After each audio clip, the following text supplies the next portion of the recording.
Hello and welcome to David Starkey Talks. Today I'm recording this on New Year's Day, the first day of 2025. It's a time, isn't it, when we look forward? Yes, we look backwards. We also tell funny stories, and what I really want to do is both look forwards and backwards and tell a funny story. Now, believe it or not, and you'll be astonished at the subject, it is Rachel Reeves, the Chancellor of the Exchequer. Now, a funny story about our nasal Rachel. Have you noticed it seems to be a very common trait of Labour politicians, led of course by Sir Keir Starmer, that they all have terribly nasal voices. Anyway, this is going to be a funny story. There's two famous meanings of funny. Funny peculiar and funny ha-ha. The trouble is, we've tended to treat Rachel, I'm afraid, as funny ha-ha. She's much worse. She's funny peculiar and funny dangerous. What I'm going to do is really to take you on a mystery tour. I'm going to explore a mystery. The mystery why there seems to be no policy in Labour.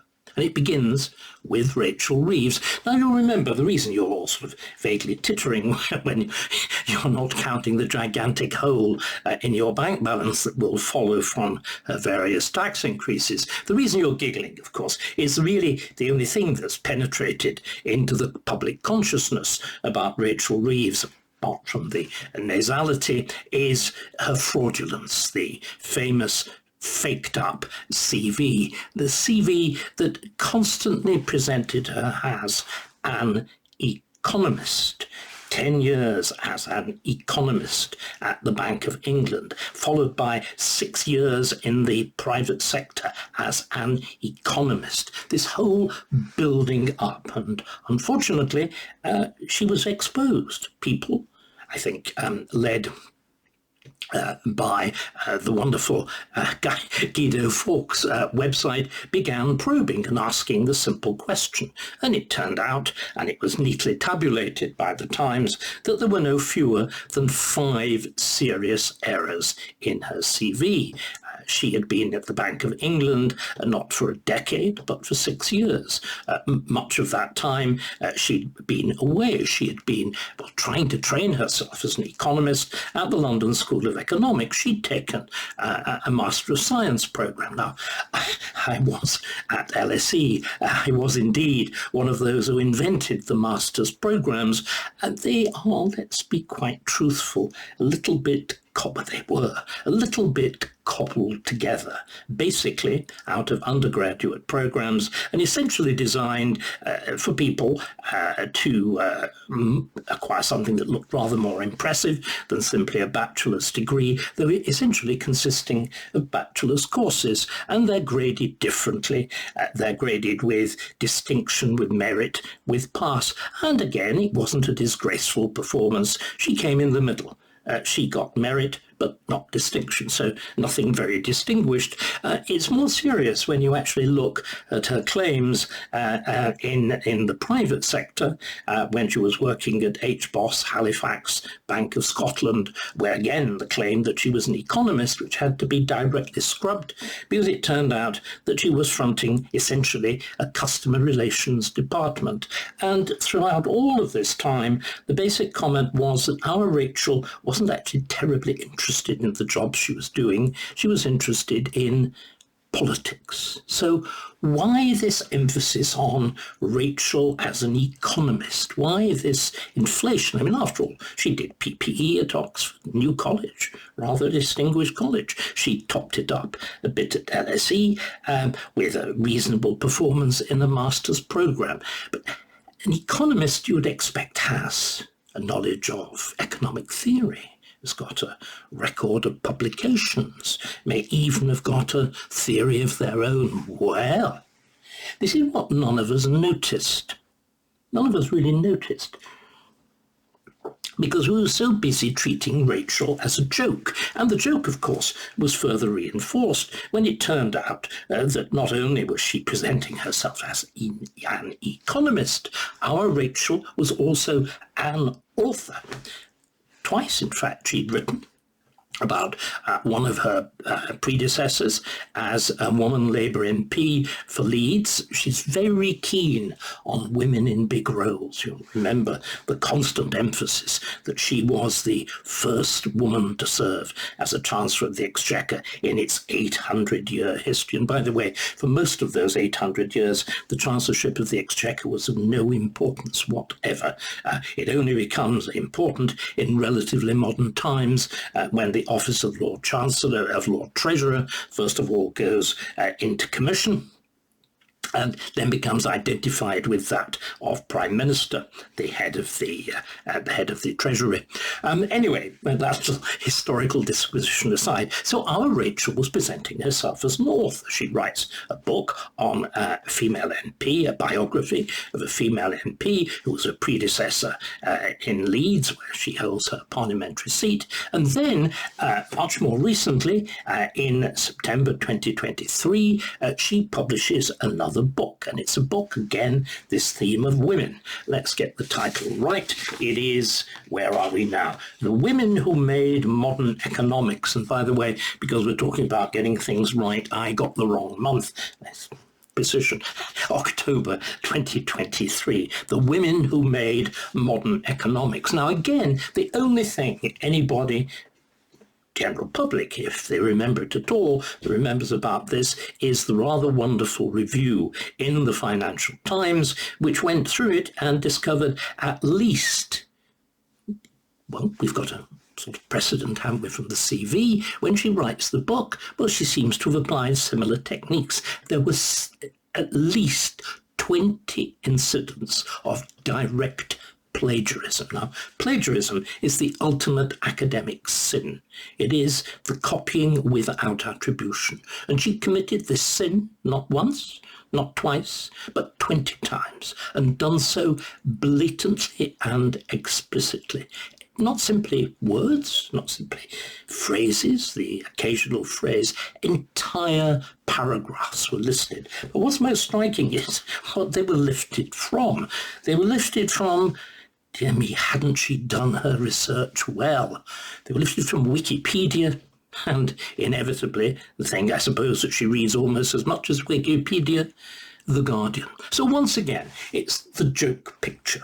A woman who inflates her CV, pretends to be an economist, when really, in that rather brutal phrase, she was Rachel in accounts.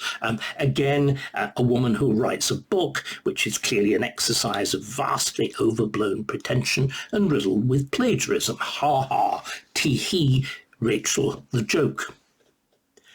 Rachel funny, ha ha. But no. Let's now shift. I've referred to the review that everybody remembered, the review in the FT that pins down those 20 errors, as I said, blatant errors of plagiarism on our Rachel. There was another review, however, in the House Journal, in The Guardian. And this gives you a very different picture.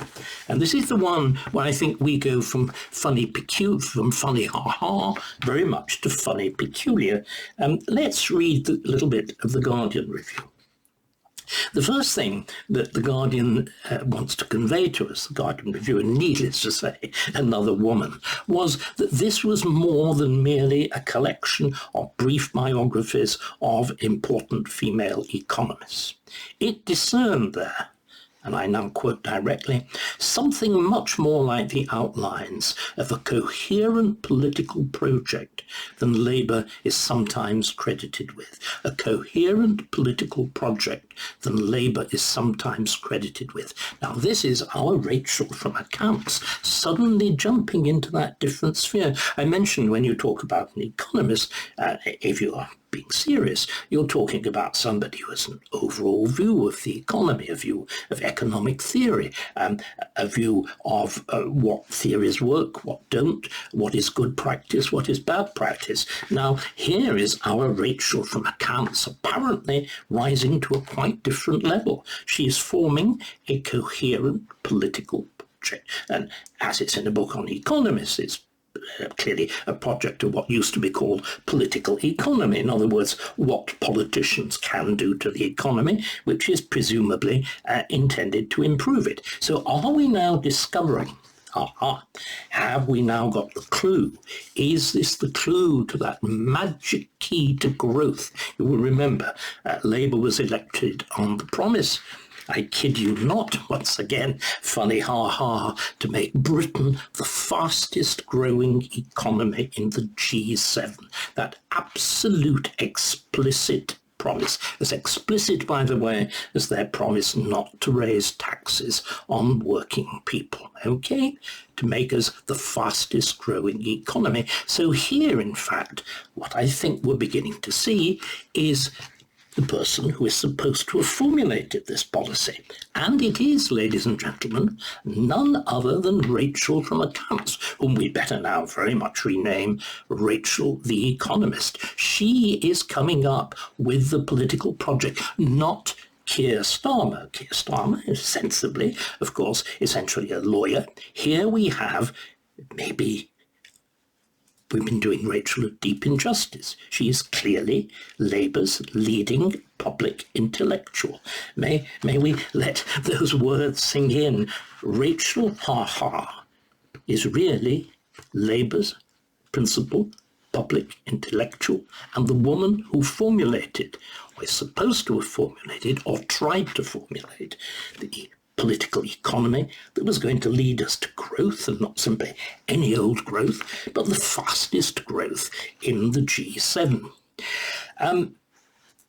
The Guardian journalist discerned this. She also offers another clue, because the last biography in the book is of somebody that doesn't yet regard probably as a major economist, though she clearly is an economist and has got a very much more distinguished record than our Rachel, and that is Janet Yellen, the American who, with the ending of the Biden presidency, is coming to the end of her term as, again, the first woman to serve as the Secretary of the Treasury in America. That is the American equivalent of Chancellor of the Exchequer. And before that, Yellen had served as the equivalent of the Governor of the Bank of England. She'd been chair of the Federal Reserve. A very much bigger thing than the Bank of England, and that question of size is something we're going to look at. And she is not only the last, the biography of Jane Yellen is not only the last chapter in the book, it is the key chapter in the book, and the one where our Rachel's voice becomes loud, clear, and almost through the haze of plagiarism, trumpet-like, not Trump-like, trumpet-like. Her highest praise, and I quote from the review, meanwhile, is reserved for the US Treasury Secretary and former Federal Reserve Chair Janet Yellen, a Keynesian to her fingertips. The Keynesian to her fingertips is a quote from is a quote from Reeves herself, whose focus on good jobs as well as growth, Reeves says she will take to the UK Treasury alongside Yellen's battle to close the gender pay gap. The gender pay gap.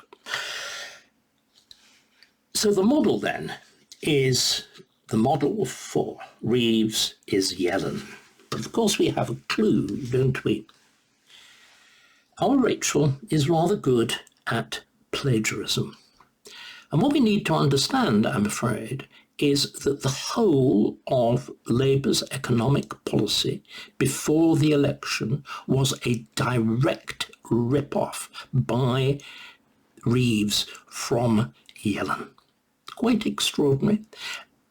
and as extraordinary in its own way as the famous reverse ripoff. You may remember, those of you who are interested in such things, when Biden, the senile Biden, had then rather unsenile but no more serious, had a shot at the American presidency way back in the 90s. He had to fall out of the campaign because he was revealed to have plagiarized completely, indeed I think repeated completely, the famous speech by Neil Kinnock, that nobody who was poor, nobody was old, whatever, should be born under the terrible regime of Margaret Thatcher, and the sentimentalism, the verbal diarrhea of Kinnock had a kindred spirit in Biden, who simply repeated it. Well, the economics, it seems, of Yellen have found a kindred spirit in Reeves, and it's worth now investigating what Yellen thought she was doing. Fortunately, we have a very clear account. It comes from Yellen's speech delivered at Davos. You will remember Davos was where Keir Starmer felt at home. He thought that the House of Commons was mere play acting, were mere games, whereas at Davos you met people who mattered and you got things done.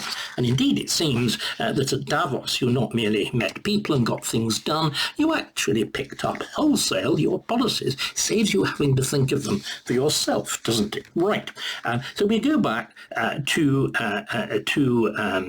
the January 2021 to Yellen's remarks at the virtual Davos agenda hosted by the World Economic Forum.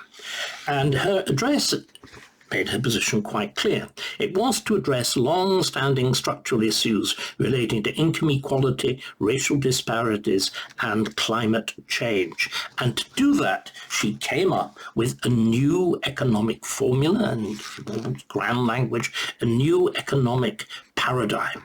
She contrasted traditional supply-side economics, which seek to expand the economy's potential output, but through aggressive deregulation paired with tax cuts designed to promote private capital investment, with something new, something better, something thoroughly modernized, modern supply-side economics. In contrast, Yellen proclaimed these prioritize, listen to them, labour supply, human capital, public infrastructure, research and developments, and investments in sustainable environment. I think there we've got it. This was to be the programme of the incoming Biden administration. And, well, I suppose it sort of worked, didn't it? It sort of worked because the incoming Biden administration, first of all, pumped gigantic amounts of money into the American economy, as all governments did, to aid the recovery from COVID, which of course the shutdown created by the government had essentially created the crisis, and the government pumps yet more money in to the economy, and then it pumped even more money into the economy to carry out the program, the modern supply-side economics program, which Yellen had talked about at Davos. First of all, there was a very familiar Build Back Better.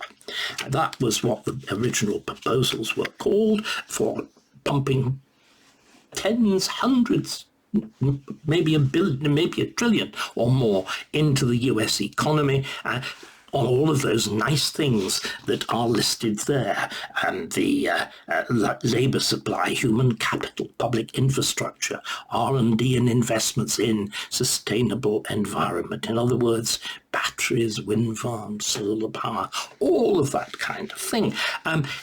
It didn't get through Congress, and instead it had to be reinvented with a deeply wonderful name, the Inflation Reduction Act, which is a piece of pure Alice in Wonderland. Of course, it should really have been called the Inflation Increasing Act, but then it probably wouldn't have got through anyway. But anyway, vast, another huge sums, billions, trillions of dollars are thrown at all these nice, noble projects. All the sort of things that leftish governments like Biden, or indeed Starmer, rather like.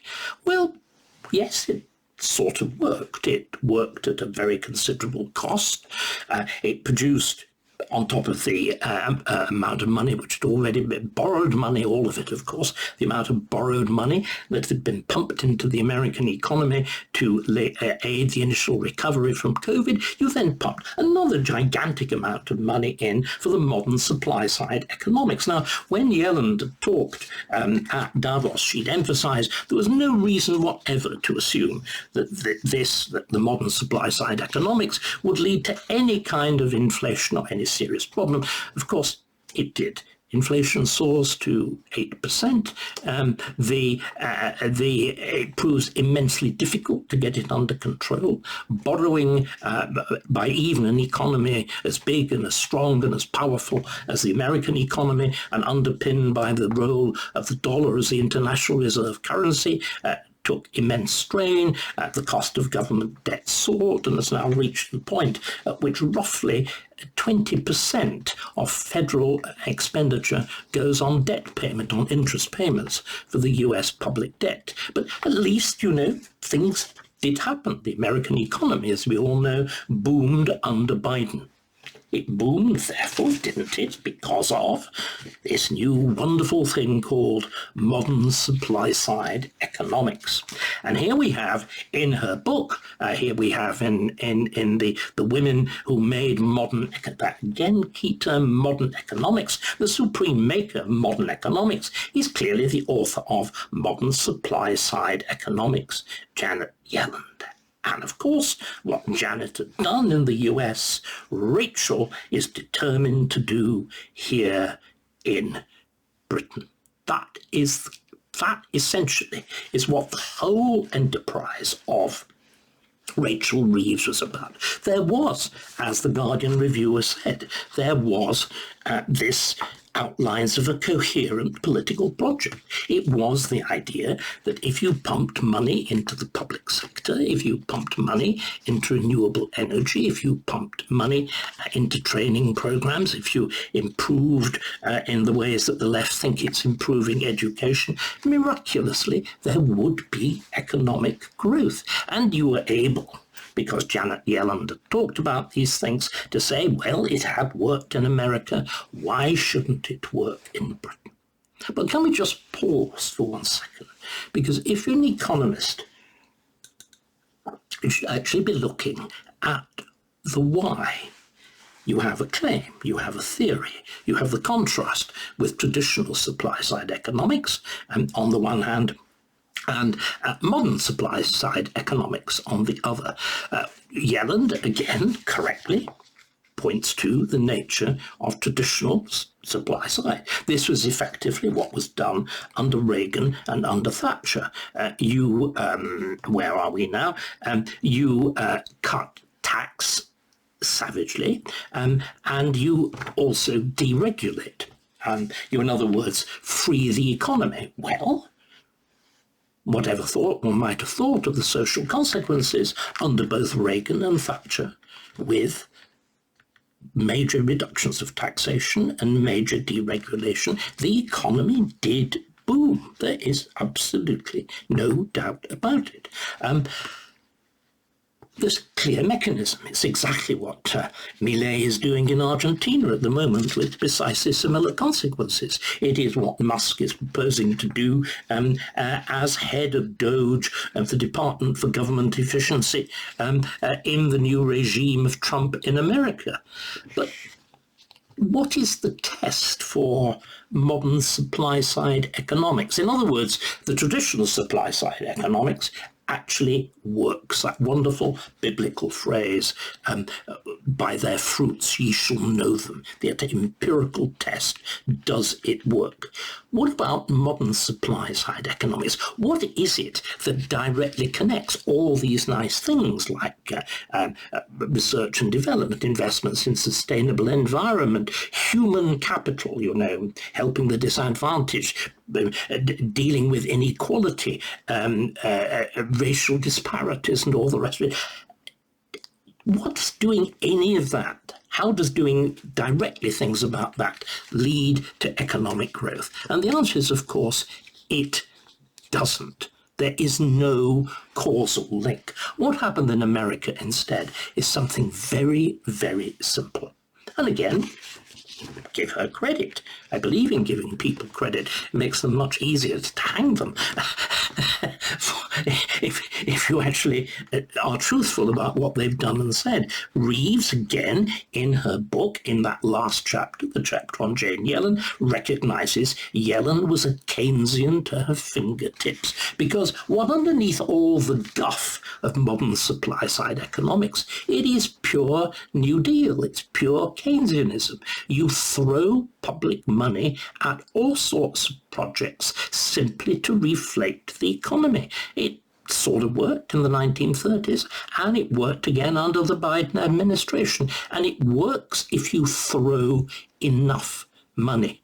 The largest as it were, relative increase in the American public debt was under Roosevelt, another gigantic one under Biden. You are simply throwing money effectively at public projects, and as Keynes argues, that actually reflates the economy. That's exactly what happened.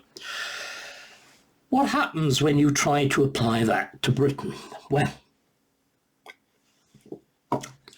once again, it's important to realise our Rachel did try to apply it to Britain.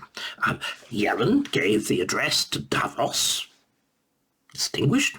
Our Janet gives, in its own way, something equally distinguished, the Mace Lecture at what used to be called the Cass Business School, the business school of the City of University, the City University of London, in front of a distinguished audience of financiers, bankers, regulators, ex-employers at the Bank of England, and so on. A really big, fancy dress occasion. You see, again, this sense of Reeves bigging herself up as the economist, as the architect of the new Labour project. In other words, the direct successor of Gordon Brown, who had been an early influence on her career in the Labour Party. And the Mace Lecture had all these pretensions. But if you look at it, again, I'm afraid it is simply plagiarism. She directly plagiarizes the speeches, particularly the Davos speech, of Janet Yellen. She again, like a decent plagiarist, she adds a few little novelties of her own. She, as it were, domesticates it to Britain. So the traditional supply-side economics could be pinned down neatly, in fact, to somebody else, a conservative. Remember, the Conservatives are the terrible villains in all of this. A Conservative Chancellor of the Exchequer, who'd also given the Mace Lecture, Nigel Lawson, who had given the Mace Lecture in the glory days of Thatcherism, and indeed had been the person who had most vigorously carried out the reductions in taxation and deregulation under Thatcher, though his predecessor Sir Geoffrey Howe had very much begun it, but without the theoretical exposition. And of course, New Labour, the Labour Party that came into power with Tony Blair in 1997, and figures like Peter Mandelson and so on, had very much continued that. You'll remember Mandelson's remark about being happy with people getting filthy rich, providing they pay their taxes. And indeed, it was under New Labour that the excesses of a completely disinhibited City of London soared to their peak and played an important part in the financial crash of 2008. So again, she domesticates the whole thing, and then she even, although the detail is totally lifted from Janet Yellen, she even gives a new name. So modern supply-side economics, yes, now becomes securonomics or everyday economics. But it's the same old thing. It's a list of, once again, nice public sector projects, alleged improvements in education, alleged improvements in industrial relations, relatively huge sums of money to be spent on renewables and so on. But of course, it's a little problem. You're not. She wasn't going to be. The Secretary of the US Treasury, with the ability to call on the gigantic sums of money available to borrow if you reserve currency. She was going to be the Chancellor of the Exchequer of what she claimed, not entirely inaccurately, a nearly bankrupt Britain. A Britain which had already tested, for whatever reasons, I don't want to debate Liz Truss, but had already tested to destruction the idea that you could suddenly put large amounts of new money into the fiscal system of Britain. It proved that it was absolutely impossible. In other words, Labour's big idea was a con, like Rachel. It was plagiarised, like Rachel. And what's even more remarkable, it was known to be a con at the time. I'd like to pay tribute again. I think it's really important that one acknowledges when people get things right. 2 days before the May lecture, which was given, let me get the dates right, which was given on Tuesday, the 19th of March, 2024, last year. 2 days before, on the Sunday, on March 17th, Jason Cowley, writing in the Sunday Times, put his finger absolutely on every single point that I've been making now. He first of all, again, identifies our Rachel that we've been laughing at as not only Labour's Chancellor-in-Waiting, but also its chief ideologue, its new Gordon Brown. He, again, puts his finger on her economic policies. He makes a comparison with the United States of America. He cites Janet Yellen, but then he goes on and delivers this astonishingly prescient warning. It's so prescient, so accurate, that it's direct prophecy. That may be so, he says. In other words, that Yellen, that Reeves is the principal ideologue of Starmer's Labour Party. That may be so. But does securonomics, her renaming of all the stuff that she'd ripped off from Yellen, does it really amount to anything more than an exercise in wishful thinking? Bidenism, but without the money and the mighty dollar. Bidenism, in other words, without the big bucks. And I'm afraid the answer is absolutely that that's what it's proved to be. Now, it didn't stop. It did not stop. And this is what is so terrifying about the state of our public debate. The fact that this was visible to someone on the left, visible to somebody who I think is or was editor of the New Statesman, the House Bible of the left. The extraordinary flaws of these ideas, insofar as they're dignifiable by the name ideas or an ideology, was absolutely obvious.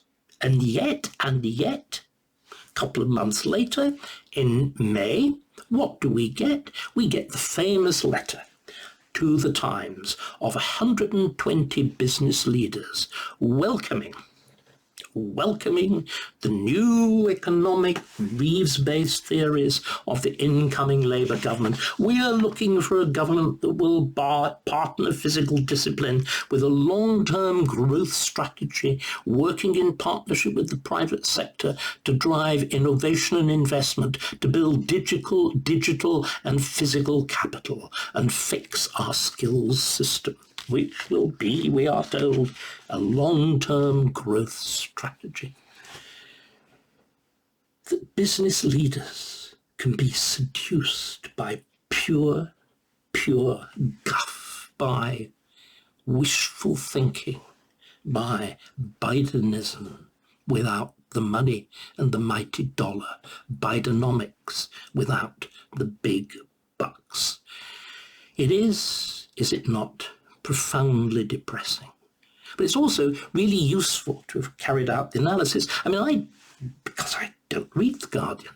I don't read I don't read the New Statesman. Maybe I should. The idea that Rachel from accounts was supposed to be a serious political thinker, that she was supposed to be the new Gordon Brown, the formulator of a new grand economic theory, never crossed my mind. But of course, once you put this in place, once you understand this, that securonomics, that modern supply-side theory, was supposed to be a coherent program for the Labour government, you can then understand why, when it came to power, it seemed not to have a programme at all. Because, of course, the moment you entered Downing Street, the moment Starmer was in number 10 and she was in number 11, it was completely clear that that verdict, which had been given by Jason Cowley on the 17th of March, that it was securonomics, was an exercise of wishful thinking, was absolutely true. And we can now see, of course, why it all fell to pieces. They thought they had a program. I'm sure there was legislation all lined up. I mean, so much of the stuff that's been implemented by Ed Miliband clearly was part of that program. But of course, it now just looks completely silly without the ability to pump very large amounts of money into it. And of course, without the ability to pump large amounts of money into it, it will not lead to growth, because the only economic machine that could have been behind securonomics was pure Keynesianism, was effectively throwing money into public works, and they can't do it. And in fact, illustrating the acute limits, I'm afraid, of Rachel the economist, the decision to put taxation largely on employment to protect yourself against the charge of breaking the promise not to increase taxes on working people, to put it on the taxes of working people's employment, which is what increasing employers' national insurance does. It is the worst possible way to do it. It is the thing that guarantees that the economy will not grow, that there will be no economic growth. But the important point about this talk has been to highlight the fact that there was a sort of idea, there was a theory, but the moment it touched, put together by Rachel Reeves, the principal ideologue of the new Labour Party, but the moment it touched the reality of government, it dissolved like a will-o'-the-wisp. It vanished, and it left them threshing around, blaming Sue Gray. I mean, I'm all in favour of blaming Sue Gray. She's a dreadful woman. But it exposed the absolute hollowness. This is a government that did have an idea. That was put together by a woman, by Rachel Reeves, but it was a bad idea. It was an idea that will not stand the touch of reality. It was, like most of the things on the left, a pure exercise of words. The left essentially believes in the magic of words. It is as primitive, if you like, as traditional Catholicism. Hoc est corpus, miraculously bread and wine turn into flesh and blood. Talking about growth brings about growth. Hoping for growth brings about growth. It is disastrous. It is what I'm afraid we're going to have for the next 4 years. But there's an even greater disaster, isn't there? If they can't actually do anything, all they will do is break things. That, I'm afraid, is what the left is good at, breaking things. But that's the looking forward, and that's another talk.